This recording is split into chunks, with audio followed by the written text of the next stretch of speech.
olha só, olha aí. Olha aí como é que funcionava, olha aí. Não, aí é o censo do IBGE. Sim, eu só quero saber se tem mais dos postos, só para eu comentar aqui. Olha, veja bem.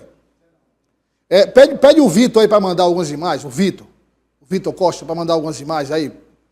Pede a produção, que eu vou comentar daqui a pouco sobre esse assunto, antes da matéria. Mas só dizer o seguinte, esse esquema que a polícia do Piauí desbaratou, não é novidade do Piauí, não. Não é, meu primo? Não é novidade do Piauí, não.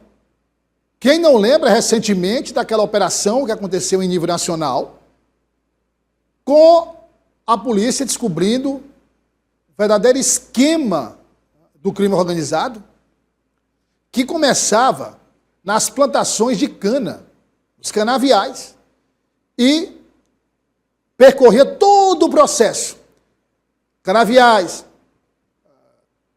destilação, processamento, adulteração do combustível, dos percentuais, álcool, gasolina, postos, né, distribuição, postos. O crime organizado presente em todas as etapas, desde a plantação de cana, no caso do álcool, enfim, até chegar no bico da bomba, no abastecimento. O que essa operação do Piauí confirma é que efetivamente era um esquema nacional. Era um esquema que operava e opera ainda no Brasil inteiro. E aí nós estamos falando de um esquema, de uma área de atuação. Imagine quantos esquemões como esse o crime organizado sustenta no Brasil. Né? Mas olha só, mudando de assunto, daqui a pouco a gente fala desse caso e traz as informações completas enquanto o Vitor manda as imagens. Olha, você sabe alguma coisa sobre o seu nome? Se é um nome comum, se não é comum? Nós vamos mostrar que o IBGE divulgou uma pesquisa sobre os nomes mais populares do Brasil e descobriu que, por exemplo, Maria e Francisco e os sobrenomes Silva e Souza são os mais comuns no Piauí. Mas não são só esses, não. A Érica Pessoa vai trazer os detalhes. Inclusive, ontem a Lorena colocou ali no computador o meu, Douglas, que eu imaginava que não era tão comum, apareceu aí mais de 2.000, 3.000. Então, assim, Piauí. Então, você pensa assim, meu nome é o nome mais exclusivo, mais raro. Não. Você se surpreende. E, às vezes, até um nome que você pensa que é tão comum, não é. Érica vai trazer os detalhes, as curiosidades. Boa tarde, seja bem-vinda, Érica. Muito boa tarde, Douglas. Boa tarde também para a nossa audiência do Jornal O Dia News. Olha, se tem uma coisa que é próprio de cada pessoa e que a gente carrega do nascimento até o túmulo, é o nosso nome, né? Então, alguns são mais tradicionais, muitas pessoas têm, outros são mais exclusivos. A gente viu nesse censo de 2022 do Instituto Brasileiro de Geografia e Estatística que esses nomes mais antigos, mais tradicionais, nomes bíblicos, estão voltando com tudo, com força. Os pais estão registrando as crianças, as novas gerações, com nomes mais comuns, nomes curtos, nomes que são bonitos. Maria, Francisco, José, aqui no Piauí, o primeiro e o segundo lugar no ranking são ocupados, respectivamente, por Maria e Francisco.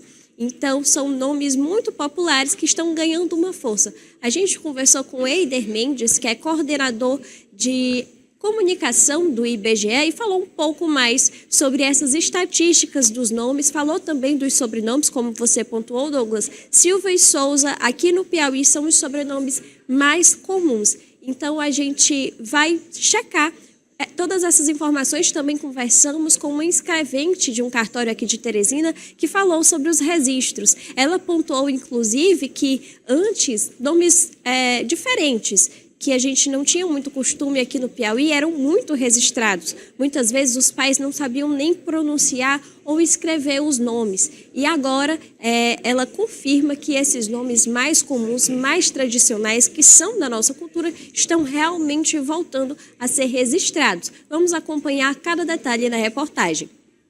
Todo mundo tem um nome, mas alguns são mais populares que outros. De acordo com um novo levantamento do Instituto Brasileiro de Geografia e Estatística, Maria e Francisco voltaram a ocupar os primeiros lugares no ranking de nomes mais utilizados aqui no estado do Piauí. O nome Maria cai a partir de 1960 e volta a subir novamente em termos de registro a partir do censo 2000, né? Então, o que pode acontecer é que as pessoas podem estar retomando, às vezes, o nome, às vezes personagens até de novelas, pode atrair muito também, como por exemplo o nome Helena, que foi durante muito tempo um nome muito comum em novelas e que depois dessa época das novelas cresceu bastante no Brasil. E o nome Maria, no caso, pode estar tendo alguma retomada por algum fator da população que esteja chamando a atenção para o próprio nome. O levantamento mostra ainda que os nomes dizem muito sobre a nossa história e sobre cada época. Enquanto uns buscam originalidade, outros querem resgatar as raízes e também homenagear familiares. Meu nome é Francisco das Chagas Nunes de Sena. Isso é em homenagem a São Francisco, do Canindé, que minha mãe fez promessa quando eu estava doente. É de acordo com a data de nascimento. Por exemplo, eu nasci no tempo do mês de São Raimundo, que é no mês de setembro, que é o mês de agosto a setembro, São Raimundo. Aí o outro de março era São José, e cada um tinha o José, o Francisco de outubro. Aí cada um de acordo com o santo do dia. Eu acho que é porque minha mãe na época também era católica e ela viu pela Bíblia, né? Eu acredito que tenha sido isso, porque meu irmão é José, a minha irmã era Maria de Fátima e eu sou Maria do Socorro. Meu nome é Madalena e ele colocou esse nome em mim por conta da mãe dele, que a mãe dele era Madalena. Aí ele dizia, né, quando era vivo, que antes de ter o filho, quando ele tivesse a primeira filha mulher, colocaria o nome da mãe dele. Aí veio ele botou. Por um tempo, aqueles nomes mais diferentes estiveram dominando os cartórios, mas agora os nomes mais antigos estão voltando à tona.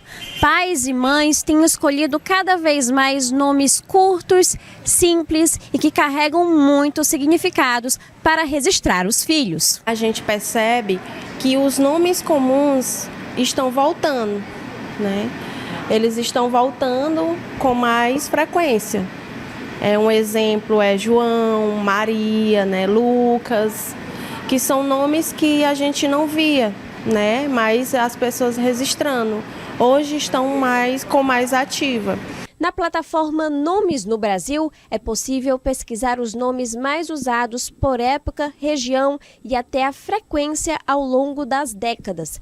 Um jeito divertido de descobrir quem são os xarás do seu nome pelo país. A pessoa que pesquisar, ela pode ver a ocorrência do seu nome no Brasil mesmo, saber qual é o ranking que ela está no Brasil, quantas pessoas no Brasil, quantas pessoas no Piauí, quantas pessoas em Teresina, em qualquer município.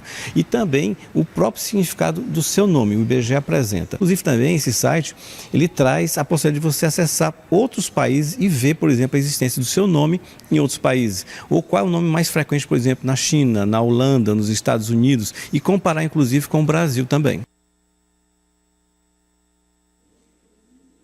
Aí, todas as informações. Conversando com pessoas no centro de Teresina, a gente descobriu que muitas vezes os nomes eles são dados a partir de promessas, homenagens que são feitas a parentes. Então, muitos são os critérios para você escolher o nome do seu filho. Muitos eram os critérios que os pais de antigamente utilizavam para escolher os nomes dos filhos. Eu, por exemplo, achei muito engraçada essa plataforma Nomes do Brasil, muito divertida, porque eu pesquisei ali o nome do meu filho, que é um nome diferente. Teodoro é um nome diferente, eu descobri que tem apenas 6 mil, pouco mais de 6 mil Teodoros no Brasil. Então, é uma quantidade baixa, mas está em crescente. Interessante, porque a gente vê como é que se diz? Saber, a curiosidade, a origem. É importante você pesquisar a origem do nome, saber de onde vem seu nome, às vezes o significado, qual a influência, e agora a questão da quantidade de nomes, né? Obrigado, Érica, pelas informações aí. Eu que agradeço, Douglas. Inclusive, dá para você saber o significado do seu nome nessa plataforma. Também, uma plataforma muito completa que dá para você descobrir muitas coisas sobre o seu passado, sobre a sua história. Ah, ótimo, então tá a dica, tudo num lugar só.